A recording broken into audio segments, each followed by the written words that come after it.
کی بات نہیں ہے، ہم اپنے آپ کے گھر کی بات کرتے ہیں کہ ایک طرح حضرت عثمان بھی مظلومانہ شہید ہوئے، دوسری طرح حضرت حسین رضی اللہ تعالیٰ عنہ بھی مظلومانہ شہید۔ دونوں کی حرمت کا، عظمت کا اندازہ اس بات سے لگائیں، رب کا قانون دیکھے کیسا ہے، رب کی حساسیت اپنے صحابہ رسول اللہ علیہ وسلم کے صحابہ کے دیکھے کتنا اللہ حساس ہے اس سلسلے میں، کتنی ان کی اہمیت ہے کہ اللہ گوارا نہیں کرتا کہ جس طرح میں اپنے محبوب اپنی شریعت کا دفاع کرتا ہوں ان کا دفاع بھی کرنا ہے۔ اگر یہ گواہ مجروح ہو گئے مقدمہ ختم ہو جائے گا۔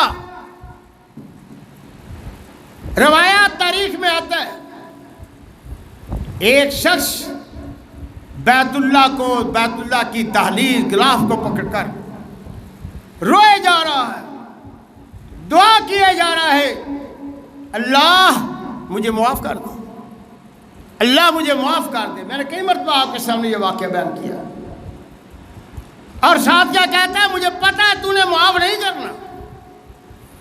پیچھے ایک آدمی یہ سن رہا ہے دعا، کہتا ہے عجیب آدمی دعا بھی کر رہا ہے، پھر اللہ کی رحمت سے مایوس بھی ہے، اور وہ اللہ کی رحمت کا در جہاں سے کوئی مایوس نہیں ہوتا، کوئی بدقسمت ہی ہوگا جو اللہ کی رحمت سے وہاں مایوس لوٹے۔ یہ عجیب آدمی جب وہ دعا کر کے فارغ ہوا اس نے اسے پکڑ لیا، کہا بھائی عجیب تیرا معاوضہ میں نے دیکھا ہے، دعا بھی کرتا ہے، گڑ گڑا کر علاج رو رو کر دعا کر رہا ہے، مگر ساتھ یہ بھی کہتا ہے مجھے پتا تو نے معاف نہیں کرنا۔ مسئلہ کیا ہے، کیا اتنا سنگین جرم کیا تو نے؟ اس نے کہا کیا بتاؤں آپ کو، آپ نے پوچھ ہی لیا ہے تو میں بتا دیتا ہوں کہ میں ان بد نصیبوں میں سے ہوں، ان بد نصیبوں میں سے ہوں کہ حضرت عثمان رضی اللہ تعالیٰ عنہ شہید ہو گئے، میں دیوار پھلانگ کر ان کے گھر داخل ہوا، میں نے حضرت عثمان کے رخ انور پر، چہرہ انور پر تھپڑ مارا۔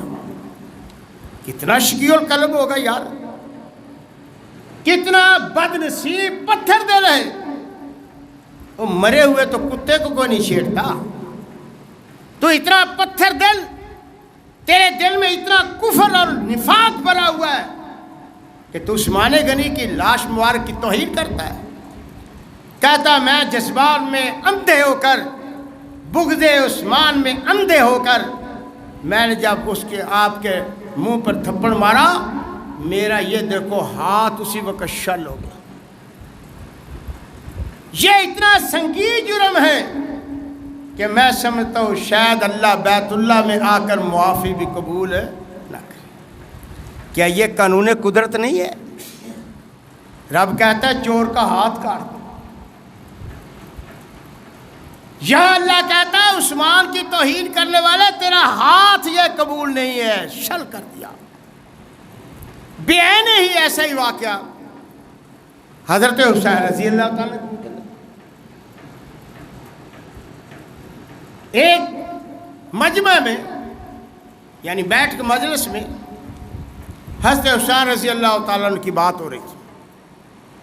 کسی محدث نے سمجھے کہا کہ جس شخص نے بھی اپنے ہاتھ کو خون حسین سے رنگا ہے، خون حسین سے اس نے اپنے ہاتھ کو جس طرح بھی ملوث ہوا ہے، وہ کسی نہ کسی طرح اللہ کے عذاب کا شکار بن گیا ہے۔ اس نے خون نہق حضرت حسین رضی اللہ تعالیٰ کے مقدس خون کو بہایا، اور جو بھی اس میں ملوث ہے اللہ تعالیٰ اسے نشان عبرت بنا دیا۔ وہ کہنے لگا جی میں بھی ان میں شریک ہوں، مجھے تو کچھ نہیں ہوا، میں بھی قاتلان حسین میں سے ہوں، تم کہتے ہو ان کو اللہ کی پکڑ آئی ہے، مجھے تو کچھ نہیں ہوا۔ اس نے زبان سے لفظ کہے ہی تھے، آگ کا ایک شعلہ بلند ہوا، اسے وہیں جلا کر رکھ کر دیا۔ کیا یہ قانون قدرت نہیں ہے؟ تم کیسے 10 سال کی